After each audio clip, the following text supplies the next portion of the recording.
Now, as promised, I'm joined now by top Tory, veteran Tory David Davis. He's the MP for Halton, Price and Howden.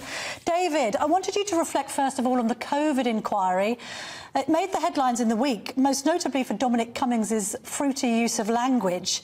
But are you, like me, a bit worried that this inquiry isn't going to really deliver the findings that we need? It seems to be obsessed with sort of the triviality of the infighting in Number 10 and not really answering any proper questions on our pandemic preparedness, whether we would be able to avoid a similar crisis in the future, and whether indeed the modelling that was relied upon for the decisions made around lockdown was accurate and should have been relied upon. Should we have taken a more Swedish approach? I haven't heard any of these answers yet. I don't know about you.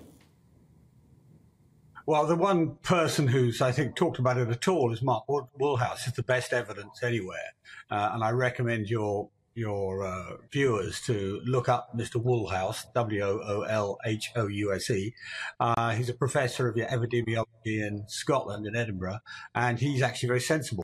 But you're dead right. I mean, this KC, I've forgotten his name, who's doing all the cross-questioning, is strong on theatre and completely absent on forensic analysis. I mean, he deals with witnesses really from a very polar point of view. He was very nice to the deputy cabinet secretary. He was ferocious in his questioning, if it was really questioning, of Cummings. Now, look, I am absolutely the least the last person in the world to be a fan of Dominic Cummings. I don't think it was an intelligent cross-questioning at at all it was about was his swearing. Well, frankly, what does that matter? I mean, all right, it makes great TV and it's fun to watch, but actually this inquiry is about stopping us making the same mistakes next time. Yes. I mean, inquiries always want to pass all the blame. Yes. And if you can do that, there's the wrong way to do it anyway. But it's about stopping it happening again to the tune of hundreds of thousands of lives. That's what rides on this. And it's done not a single thing to actually advance that cause. You're right. Where's the analysis of the previous preparation? I was in cabinet when Operation Cygnus, I think it's called, was reported back on. It was a hopeless exercise. Only spent about 20 minutes in cabinet. I actually said, I think I was the only other cabinet minister other than Jeremy Hunt who spoke, and the Prime Minister. And I just said, we need to spend a whole day on this, not 20 minutes. Yeah. I mean, I know you're no fan of Boris Johnson, David, but at the same time, with such a lack of preparedness, wouldn't any Prime Minister have found themselves in a pickle when it came to actually handling this pandemic? Yes, they would. There's no doubt about it, because nobody was prepared for it. The rest of the world was essentially copying China. I never thought I'd ever say those words. Yeah. Was essentially copying China. We very nearly... and if we'd gone on our sort of previous scientific advice, we very nearly followed the Swedish route. But we buckled. We panicked. For about 10 days, we panicked. And if I want to blame Boris for anything, it would be for that. It would be for letting his people panic. The truth is, a lot of this has been posed, by the way, as sort of lockdown versus nothing. And, of course, that in itself is stupid. Because actually it's a whole range of options. The Swedes didn't go on partying every day throughout COVID. They behaved with common sense. Yes. They stopped mass gatherings, big sports events and whatever, and they made some of the same mistakes as us. But, they went a common sense route. We could have sold that to the public. The other argument, of course, has been put is, oh, well, we just followed the public, which is probably true. We could have sold the argument to the public, look, don't do this. Don't do this. Let's just protect the elderly. Let's just protect the people in care homes. That would be a good idea for a start. Let's make sure we do proper research and do what we did properly on, which was successful on vaccines and so on. There was a middle way in all this, and actually the middle way would probably have been worth tens of thousands of lives and millions of people's futures. I'm thinking of children and university students. None of that has surfaced in this inquiry at all. Frankly, if it goes on like this, I'd cancel the blasted inquiry. It really is not. It's going to cost hundreds of millions of pounds, and it's not going to do anything. And also, let's reflect on the fact that Sweden's inquiry is already concluded and lessons have been learned. Let's just move on to the Mail on Sunday. I don't know if you've seen it, David. Lots more allegations from Nadine Dorries. We've already heard from her talking about Michael Gove cabal bringing down IDS. You were obviously one of his opponents for the leadership in those days, so perhaps you've got a comment on whether that's true. Also, these quite serious allegations to suggest, quotes from the headlines, the Tory party covered up for serial rapist MP. Do we need an investigation? Oliver Dowden was party chairman at the time, claims no knowledge of this.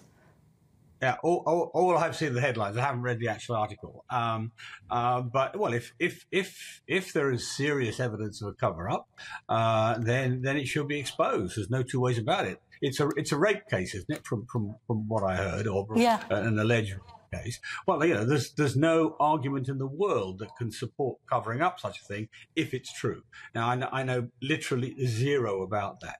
But obviously, if covering up a case like that is a criminal offence in its own right. Yeah. So it's probably a matter for the police, not for people. Indeed. Let's ask you about something you do. I was going to ask you in terms of the sort of plots. Yes, plots. I mean, Michael Gove is bringing down leaders. There's a part of me that sort of reacted, well, gosh, there's a political plot to bring down a Tory leader. Hold the front page. You know, of course there have been political plots to bring down leaders for as long as I can remember. When I was a student, Margaret Thatcher was working on bringing in Ted Heath, you know. And in that respect, in terms of what she has said about a plot against Duncan Smith, yeah, there was. I mean, I was his chairman at the time for a while, and then in his shadow cabinet as other things, and there was obviously a plot marshalled against him, and one or two of the names that she's mentioned were involved in that. Doogie Smith. So I think that, yeah, he was one of them. I think Michael Gove. He was famous for all sorts of other things, wild parties and so on. Yes. But the Gove, I don't know. Gove, I just don't know. He might well have been. I mean, it was quite an extended group. And bear in mind, it brought in Michael Howard as his replacement, and quite a lot of people who were involved in the sort of the Cameroon set were at the fringes. I don't know how much they drove it, but they're at the fringes. So it'll be when it comes out, it'll be an interesting read from that point of view. Now, the fact that these people may turn out to be serial plotters would be no surprise either. I mean, what, Michael Gove? A serial plotter?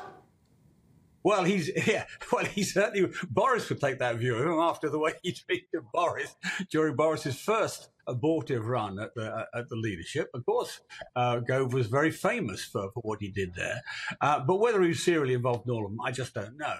But it's possible. It's possible. Look, Nadine's been closer to the centre of power than I have for a long time, and I'm not one of those who just dismiss her. She's a very intelligent lady. She's come from like me, from a lowly background. But she's a very intelligent lady. She's been very controversial at a time, very brave in some of her views. So I would read it seriously. I can't dismiss it at all. One brief answer, please, from you, David, on the issue of this march on Armistice Day. Should it go ahead? It can go ahead, but not through the cenotaph. I mean, it wants to start in Hyde Park, fine. It wants to go to the American Embassy, fine. Go over to Chelsea Bridge. You know, it's as simple as that. And the police have the right and powers. There are acts of Parliament going back to 1986 right through to 2023, which give the government and police lots of powers to both injunct and control and put limits on this, and that's what they should do. David Davis, clear as crystal as ever. Thank you very, very much for your contribution this morning. Lovely to speak to you. Thank you.